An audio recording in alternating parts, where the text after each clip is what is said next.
In this exercise tutorial, I'm going to go over how to squat. Now there's so much information out there with everyone saying where to put your feet, what to squeeze, how low to go. I'm going to teach you the right mechanics so that you can have the best squat pattern that works for you.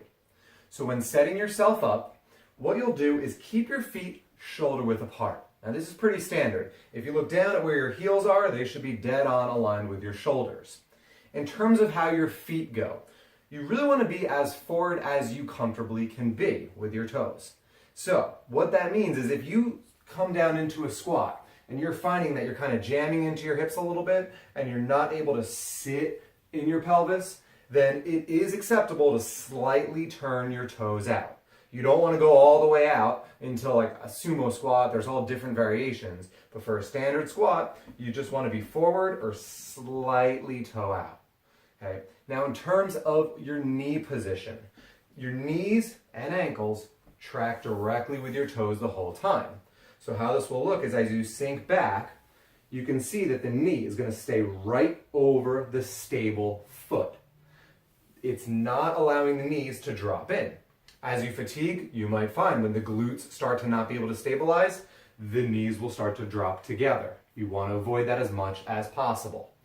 So with having the optimal foot stability, which is that foot tripod, the ball of the foot, the pinky toe, and the middle of the heel, you're going to be pushing into the ground to stabilize from the ground up. Now let's look at depth. Everyone says you should squat to 90 degrees or below 90 degrees or only as low as you can go, and there is some truth to that. The idea of a squat is in terms of the hip stability you have. When we talk about that neutral pelvis and that natural curvature, you only want to squat as low as you can without getting pulled into a posterior pelvic tilt. So, if you were to go to the point where you get rounded through your lower back and then you can feel these vertebrae really sticking out, that's too low for you. So some people can only go maybe 6 to 8 inches and then have to come back up.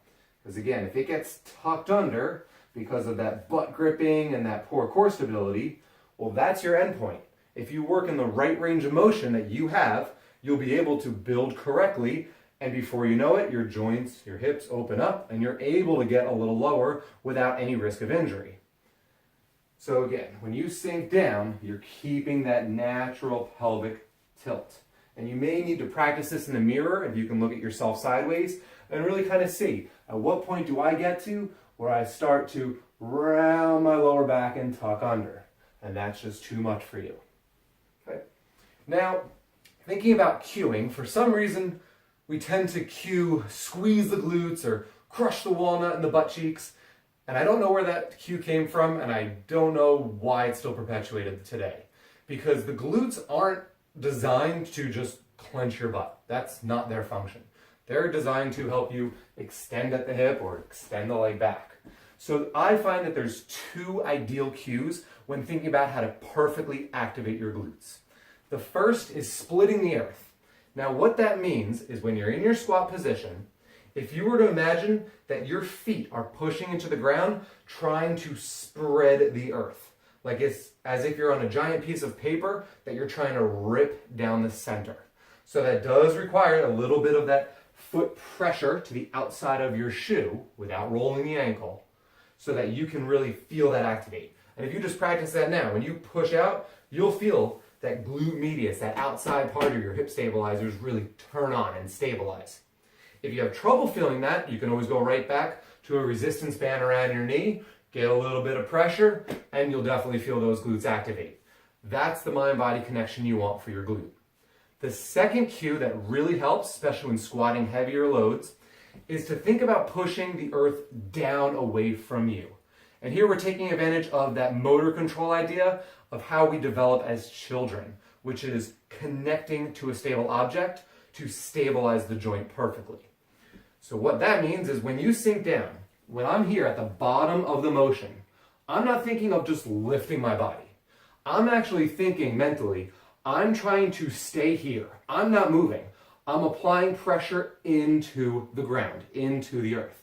And as a result of pushing, I naturally come up. And when you do that correctly, you'll know what I mean, because you'll feel your glutes fire up like crazy as you're pushing through the earth. All right?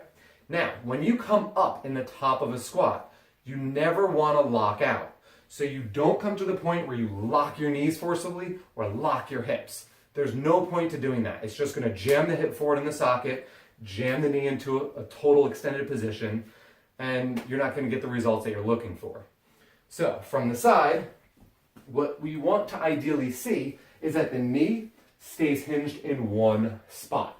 So if I were to put a bolt through the knees, ideally it would not move or allow it to go back. So we're not snapping back, we're actually keeping a slight forward trajectory as if you're lifting your body weight up over your feet. And you'll see as I do a few of these, my upper body is not moving. It's staying in a natural curve. So my spine stays in its neutral position. If I were to lock back out, I'm getting pulled into that posterior tilt, I'm jamming up my lower back, and I'm releasing the tension on all the leg muscle that we're trying to actually work.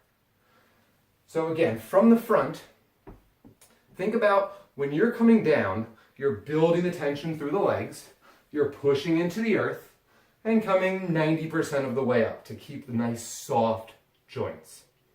If your core is stable using that diaphragm breath, you're going to feel that you're nice and stable and open through your hips. If you're breathing up in your chest, you're not going to have the ideal stability to allow your hips to relax and give you the depth that you need. In terms of the chest, another cue that for some reason is constantly out there is stick your chest out. You really want to avoid that, because what happens is if you stick your chest and ribs out, you've disconnected your core. You've lost the core ability to stabilize your whole torso. So here, you're compressing your lower back, the chest is out, and yeah, I get the idea because you're trying to keep someone's head neutral, but you're really just aiding in a ton of compression of the spine. What you ideally want to do is keep your ribs stacked directly over your pelvis, so your core remains connected.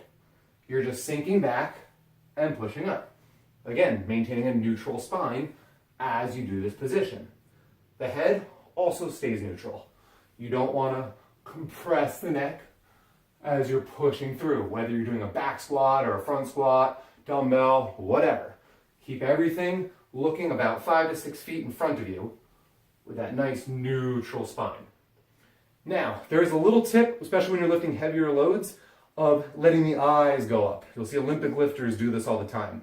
By looking up, but not moving the head, you actually do aid in activating the extensor reflex of the body, which is that whole posterior complex, the hamstrings, the glutes, lower back, which will help you a little bit to really push to your max if needed.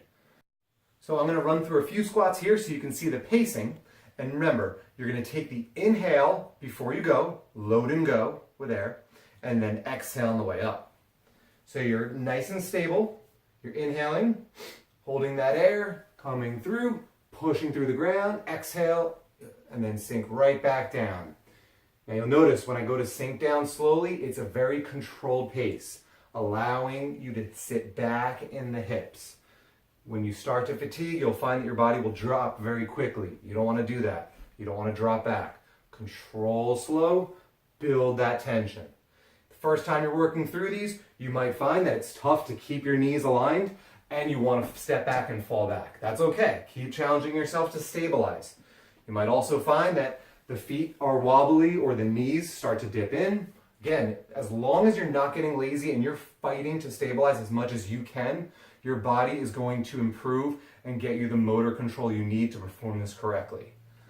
So as you sink down, I'm pushing through, I'm not locking the knees, I'm keeping that 90% on the way up to be nice and soft through my hips. So keep practicing these, get in front of a mirror if you can, and let me know if you have any questions or comments about how to squat.